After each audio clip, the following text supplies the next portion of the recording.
Saya belum pernah melihat wanita NBA seperti itu. Hanya karena dia diusir dari rumah oleh suaminya. Aku datang ke pegunungan sendirian. Tak hanya membangun kabin langit di tebing. Melalui teknik hutan yang luar biasa. Menangkap ikan mas besar yang tidak bisa dimakan. Bahkan menciptakan artefak barbeque yang sepenuhnya otomatis.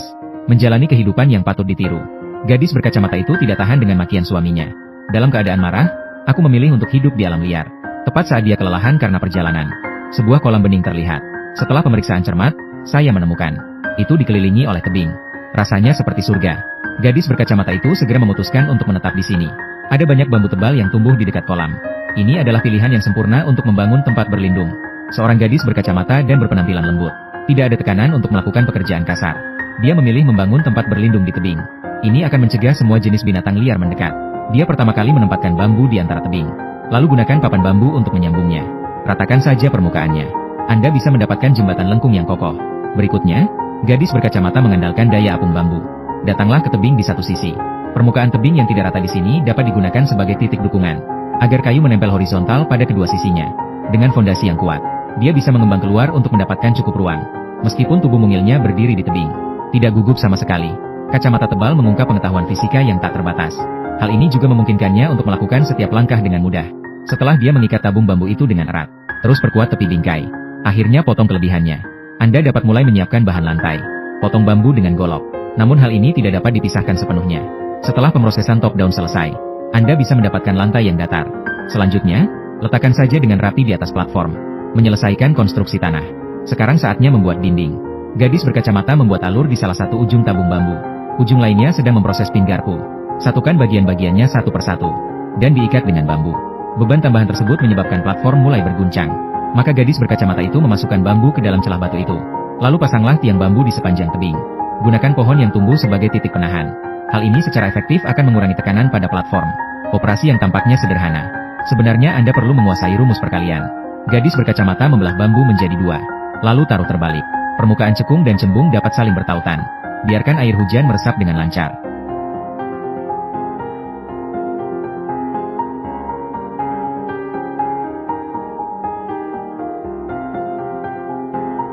Konstruksi luar ruangan harus belajar beradaptasi dengan kondisi lokal.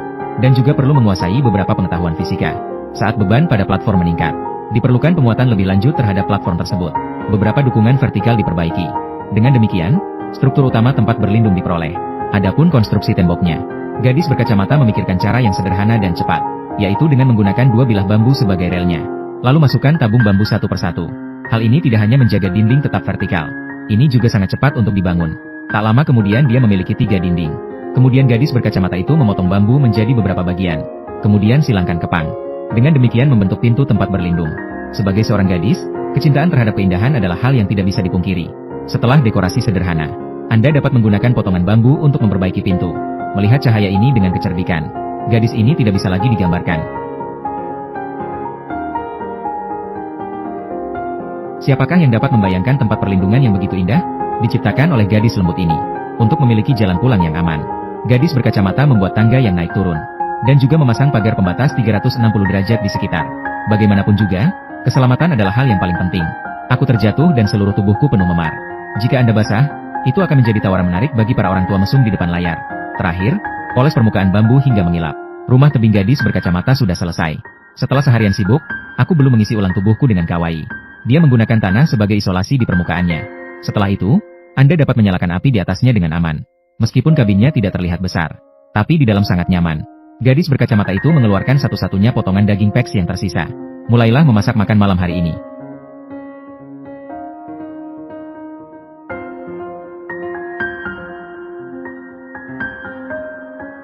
Memecahkan makanan ini. Besok dia harus mencari cara untuk mendapatkan makanan. Hari berikutnya, gadis berkacamata berganti pakaian bersih. Untuk kenyamanan pengambilan air harian, dia menempatkan bambu di antara tebing. Gunakan dukungan untuk terhubung ke hulu air terjun. Dengan cara ini Anda bisa mendapatkan pipa air liar yang terhubung ke depan pintu Anda. Air mata air yang mengalir memiliki kegunaan lain. Cukup buat beberapa lubang kecil di bambu. Kemudian masukkan 3 potong bambu. Lalu kencangkan bilah-bilahnya secara vertikal melintang. Dengan cara ini kita mendapatkan versi kincir air yang lebih kecil.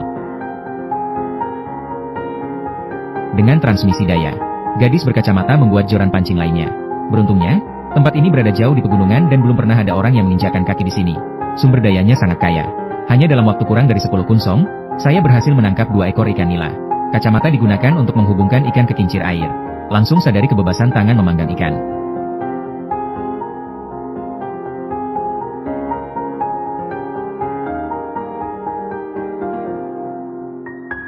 Makan dan minum secukupnya, lalu mandi dengan bersih.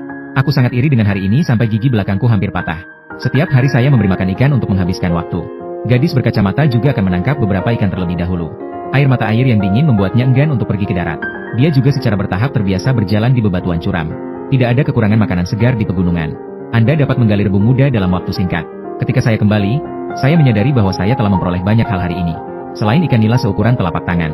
Bahkan ada ikan mas besar yang beratnya lebih dari 10 kg.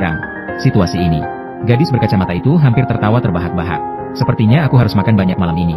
Meskipun makanannya lezat, tapi yang paling disukai cewek berkacamata tetap ikan nila.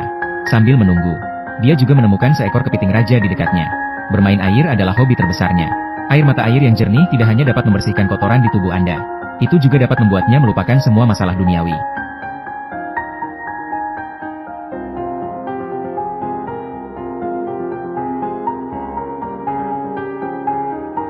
Makanlah ikan bakar segar saat Anda lelah. Disajikan dengan rebung yang renyah dan lezat. Jika saya bisa mengendarai mobil mewah seperti ini, saya bersedia melakukannya.